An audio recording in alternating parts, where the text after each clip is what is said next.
গাজীপুরের টঙ্গীতে জাতীয় দুর্যোগ ব্যবস্থাপনা গবেষণা ও প্রশিক্ষণ ইনস্টিটিউট ভবনের ভিত্তিপ্রস্তর স্থাপন ও সুধী সমাবেশে অংশ নেবেন প্রধানমন্ত্রী তারেক রহমান।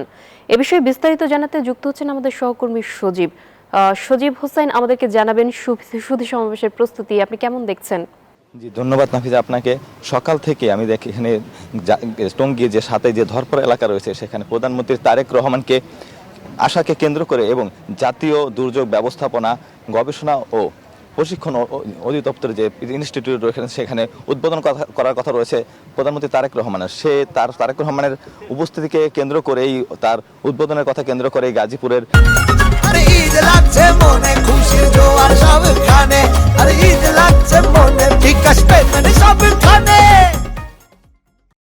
যে টঙ্গীর যে ধরপাড়া এলাকা রয়েছে সেখানে বিভিন্ন ধরনের রাজনৈতিক নেতা কর্মী সহকারে এবং যে বিভিন্ন দপ্তরে যে কর্মকর্তা রয়েছেন তারা উপস্থিত হয়েছেন। দুর্যোগ ব্যবস্থাপনার যে কর্মকর্তা রয়েছেন তাদের সাথে আমরা কথা বলেছি। তারা আমাদেরকে জানিয়েছেন প্রধানমন্ত্রী আশাকে কেন্দ্র করে তারা ইতিমধ্যে সকল প্রস্তুতি সম্পন্ন করেছেন। এছাড়াও গাজীপুরের যে সিটি কর্পোরেশনের যে প্রশাসক রয়েছেন শওকত হোসেন সরকার, গাজীপুর মেট্রোপলিটনের পুলিশ কমিশনার, গাজীপুর 2 আসনের এমপি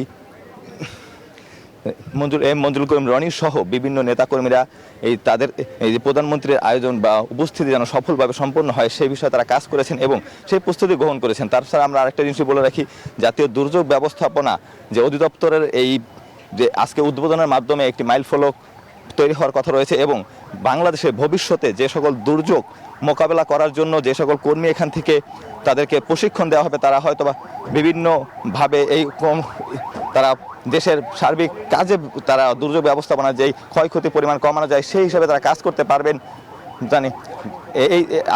এই ব্যাপক প্রস্তুতি গ্রহণ করা হয়েছে প্রধানমন্ত্রীকে কেন্দ্র করে। এই ছিল আমার কাছে সর্বশেষ। ফিরে যাচ্ছি স্টুডিওতে নাফিজা। জি, ধন্যবাদ আপনাকে আমাদের সঙ্গে যুক্ত হবার জন্য।